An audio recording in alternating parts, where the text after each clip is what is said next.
Hello, friends. Happy Monday. Happy March. Happy birthday if you're a Pisces. Welcome back. So, I actually already recorded this. I recorded outside. It was a great reading. And then I came in and started to edit and realized that my microphone on my phone was getting all of this interference from the wind. So, I listened to a few minutes of it and I got annoyed listening to the wind. So I didn't want to do that to you guys, and yeah, I decided to just re-record inside. But this did give me an opportunity to look up the exact quote that came to mind while I was doing my reading, so I could read it out for you.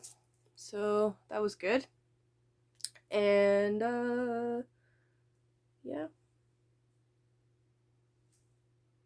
Maybe the reading will go a little bit smoother because I'm basically saying the same things, just slightly differently. So yeah, you won't get my initial reactions as I'm shuffling and stuff because I've already shuffled. I already have the cards, I already have the runes. But such is life. C'est la vie, as the French say. Okay, so let's do a quick prayer. Then I'm gonna get into the cards and the runes, okay? So, God, Source, Spirit, thank you so much for this fabulous day. Thank you for the wonderful sunshine. Thank you for providing us with what we need when we need it. Please watch over this space as I do this reading. Allow me to be clear and concise for my viewers, to give them a message that they most need to hear at this time. Please allow us to, or show us our blockages so we can remove them and align ourselves more completely with divine will. Protect all truth seekers, truth speakers.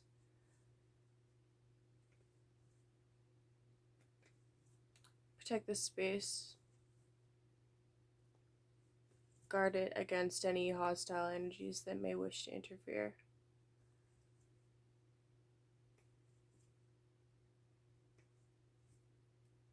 Amen. Okay. So while I was shuffling, I commented on the fact that I saw the Fool. And then after I was done pulling cards, there was the Fool. And I began talking about the Fool, and it flipped off, and the Five of Pentacles showed up underneath that. So I'm going to start with that, and then I'll go into what cards actually came out.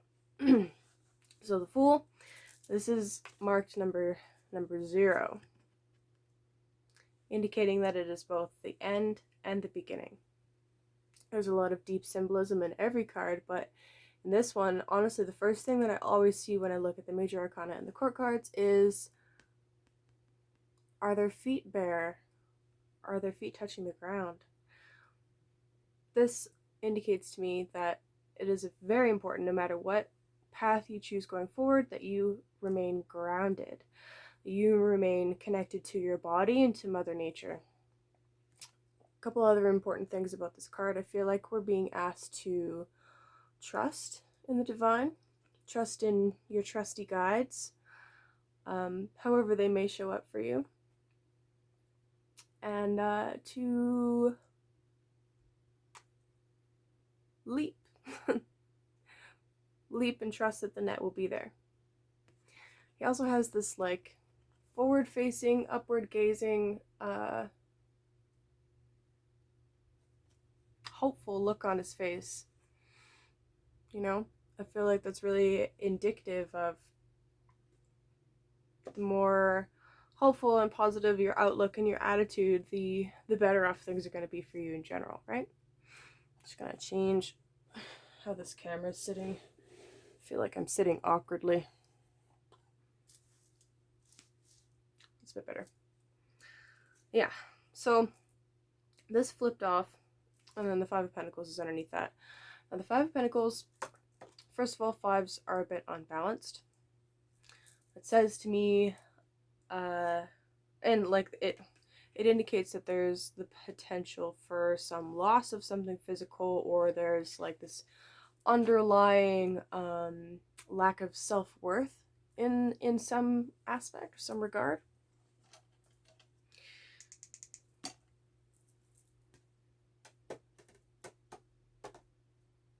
So keep that in mind moving forward.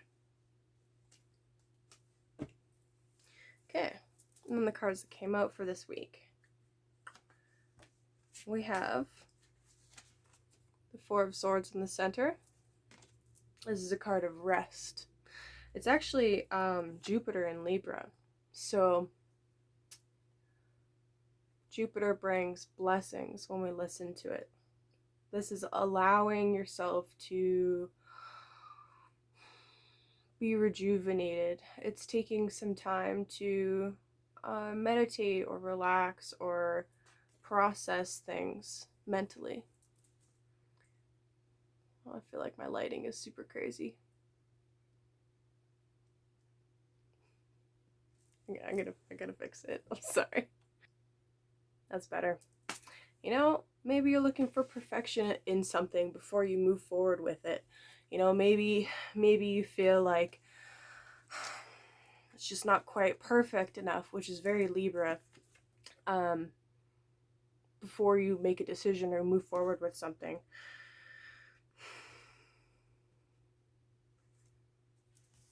So beware of that. We can't have perfection all of the time.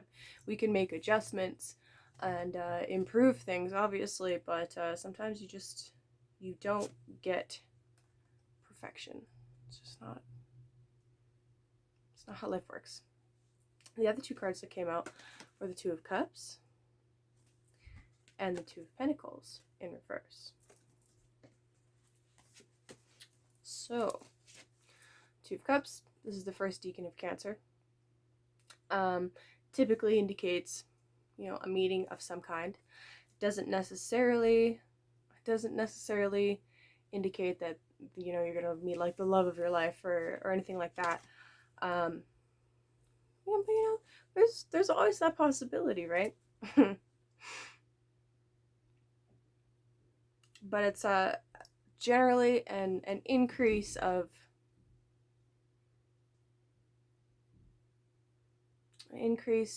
like an upwelling of emotion.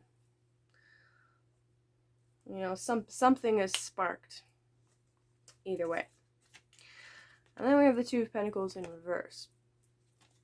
Now, in the Rider-Waite and in the artwork that is inspired by the Rider-Waite, you have this figure that's juggling, right? This card also includes a couple of ships crashing at sea. But in the deck that I studied with, the Hermetic deck, this is actually the first decan of Capricorn, and it's titled Harmonious Change. Another Jupiter card, actually. It's Jupiter in Capricorn.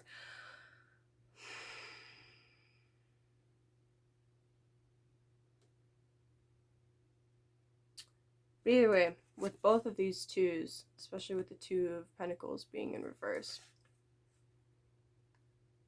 it's definitely like there's this decision that needs to be made. And it could very well be that you need to stop juggling this decision. You need to be decisive. You need to be confident in whatever choice it is you're making. And the other thing about making a choice and decisions is that once you open one door, other doors close. Like usually you hear that in the opposite, a door closes and more doors open, but the same is true in reverse. Once you make a decision, like the inclusion of one thing is the exclusion of others. That's straight from law, but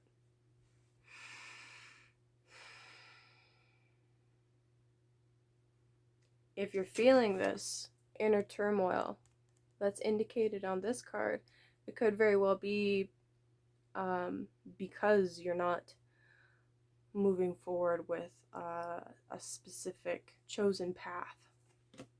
And actually, this is where that quote came up.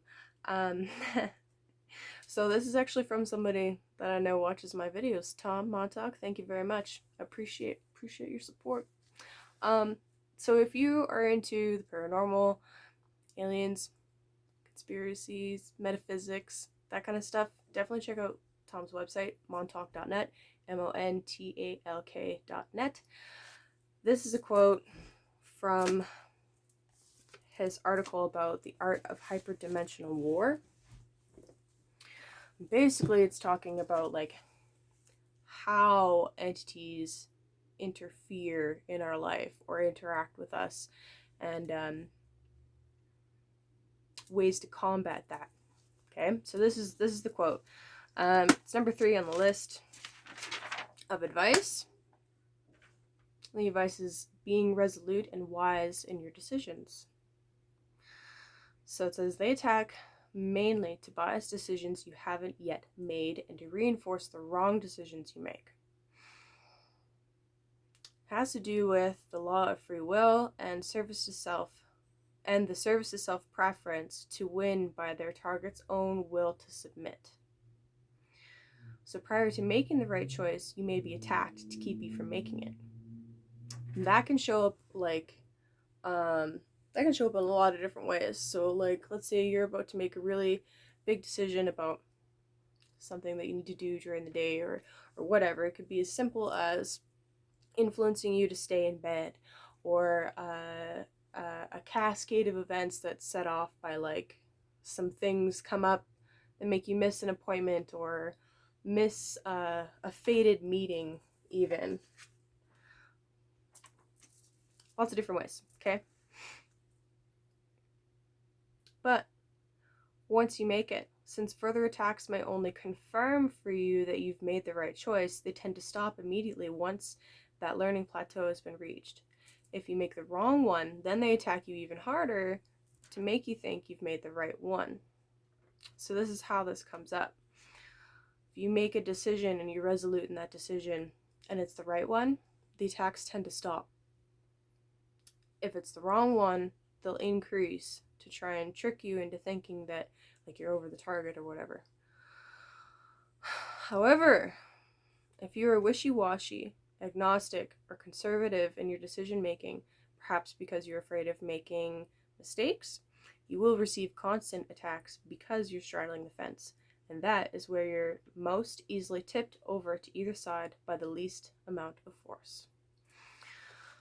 It goes on to say, it is better to make a firm decision and be wrong, as the results show you have been wrong, and you can easily reverse the mistake, than to fear being wrong and thus become wishy-washy, which makes you uncertain of everything and totally undisciplined in your progress.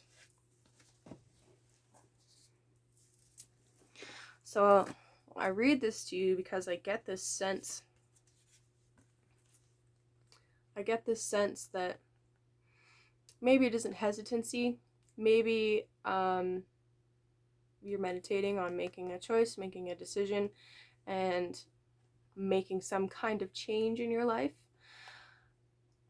And it's just a bit of a warning to make sure that you actually do make a choice and move forward in some way.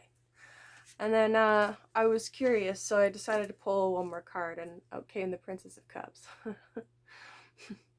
So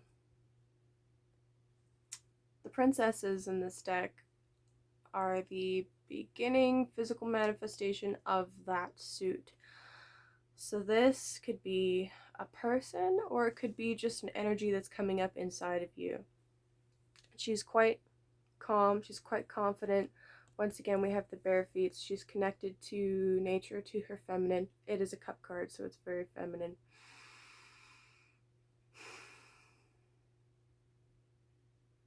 That's just that calm feeling that I get from this card, really.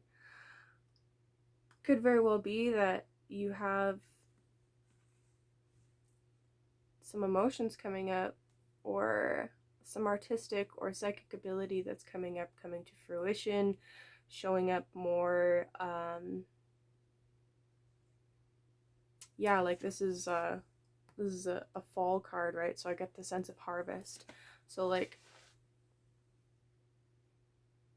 some skills or abilities or things of that nature are showing themselves and becoming more obvious in your day-to-day life. That's kind of the feeling I get there.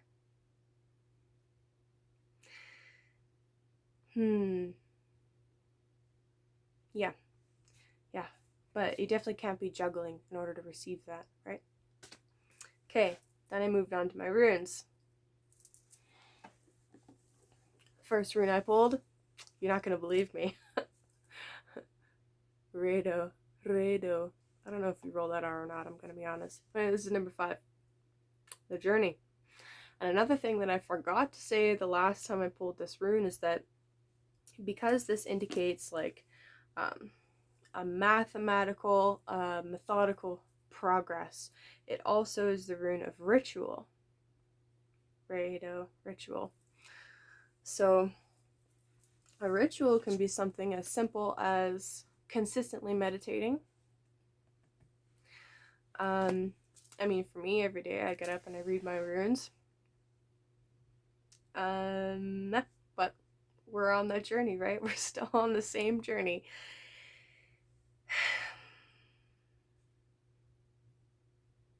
It implies that we're still moving forward and there's more forward progress to be made. You might need to pay attention to some of your daily rituals, you know? But anyway, this is kind of like a past energy that's present still. Next one I pulled was Gebo. The gift. This is number 7.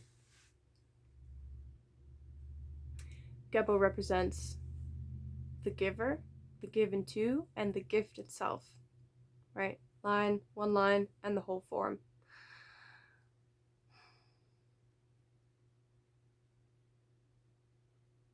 You may be, so on the surface level, Gebo is about hospitality, right? You may be asked, if you're in the position to anyway, to share resources or, you know, be a host for somebody. Not something, somebody. Another way to look at this rune is that you could very well run into some kind of synchronistic, magical, mysterious encounter with someone from the opposite sex, especially with this 2 of Cups coming up. Let's keep an eye out open for that. The biggest warning with Gebo, though, is that there is the possibility of someone or a corporation or government entity or whatnot working to financially enslave. So be cautious of that as well. You know, when you receive a gift,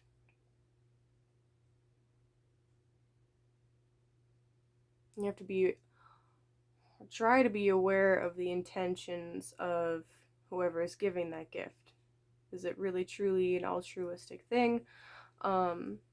Or do they expect a favor in return? But I pulled it upright, so it's more likely that we're in a time where I mean, we are in Pisces season, Kay, so use your imagination. Definitely use your imagination. Allow yourself to hope and dream and wish a little bit. And who knows, you could very well run into something synchronistic and magical. And then the last rune I pulled was Kenaz. I actually pulled this one upside down, so I would read it as a Merc staff. So I'm going to tell you about both ways. I think this came out a couple weeks ago. Anyway, this is the torch. This is the creative fire. So typically it indicates artistic ability or aptitude or just our ability to do specific creative things. It also indicates like a dissolution and a breaking up of something into its separate components. So in that regard, in a positive sense, this fire can be applied to the personality, to our soul, to like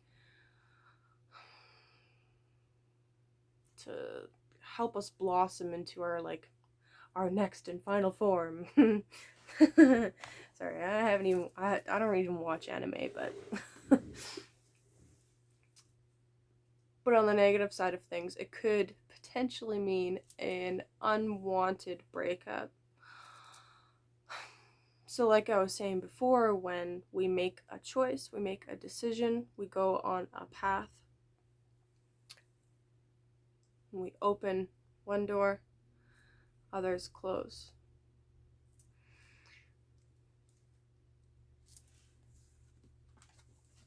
So we're not able to juggle multiples of whatever it is we must choose. And we go back to my the quote that I gave you guys earlier from Tom Montauk. The more you stay on the fence and you refuse to choose, or if you remain wishy-washy, the more you're likely to be messed with by outside forces. And that's when some serious trouble could come up. So if this is blocked because it came out upside down, it could mean exactly that. It could mean a dissolution of some relationships that you don't want to break down. It could mean trouble with children, because this is the rune of creativity, creative energies, children. You follow? It's also sores. Literally translates as sores. So these are possibilities. Now, one of my friends recently showed me a journal that she'd taken out of the library, and it was rune readings for your everyday life. And I was like, this sounds like some new age bullshit. So I looked at it briefly. And actually, one of the first things I did was I turned to the bibliography in the back. I'm like, who are your sources exactly? The very first one listed was actually my first book on runes, which was the least worst research book I've ever read. And the very last one that they had listed was the one that I've been using lately, which is the most researched, best one that I've found. It was funny. I was like, they have their priorities flipped. But anyway, one of the things that they said in there that made me go like, what? Is they were talking about the bright staves and the murk staves, and how they don't really read the murk staves so much, or they don't like to read them, any of the runes, in a negative way. And I need to address that, because that's important. Not everything is sunshine and rainbows all the time. Period. It's important to keep a positive mindset, to, ensure that, you're keeping your vibes high. However, the whole point of the runes is that if some come up as murk staves, it's an opportunity for your guides, your higher self, your connection to the divine, to warn you of possible trouble that may be coming. And knowledge protects. So if you are aware that something is wrong, you can correct it. So the fact that this lady was saying that she doesn't read the murk staves was kind of just like, come again? Why? Yeah, so Carl Jung, Carl Jung, one of the fathers of modern psychotherapy said that what you resist persists. Just because you're not paying attention to something doesn't mean it's not there. The more you suppress something, the more you actually bring it into your future. So it's incredibly necessary to address whatever negativity is coming up and not ignore it. And the runes coming out as merc staves is an opportunity for you to do that. It's sometimes in my own personal readings, I'll bring something up and it's merc staff. Like, for example, Gebo. When Gebo comes out and it's upside down, I don't want to read it upside down. I want like beautiful positive shit to come into my life, right? It's natural. Everybody does. But it could be a valuable warning to you for something to look out for, something to prepare for, or something that you need to address that's happening in your life that is a learning opportunity, a wound that you need to work with, some trauma that's coming up. There's tons there. So that is why I add in the warnings and make sure that I tell you guys if something comes out upside down, so that it might rub some people the wrong way, but that's not for me to decide. It's for you to read. It's for you to see, to realize, to hear, and hopefully to help you, so that if this more negative manifestation is coming out, you can address it, correct it. So anyway, that's what I have for you guys. So ultimately, the overall message is this possibility of some beautiful shit coming your way. However, you have to actually make the decision. You have to make some decision, whatever it is. You can't have your cake and eat it too, basically. It's also necessary to make sure that you are being consistent with building your connection to God or source or your higher self. So however you do that, whether it's through meditation, through prayer, through a combination of yoga, whatever it is, rune readings, your own personal tarot readings, whatever it is, continue that and be decisive. Don't juggle.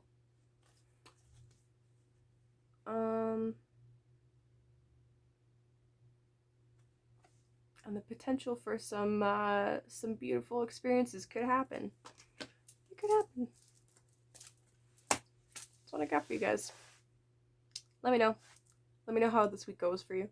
And if you would like a personal reading, email me. My email's down below. And yes, peace.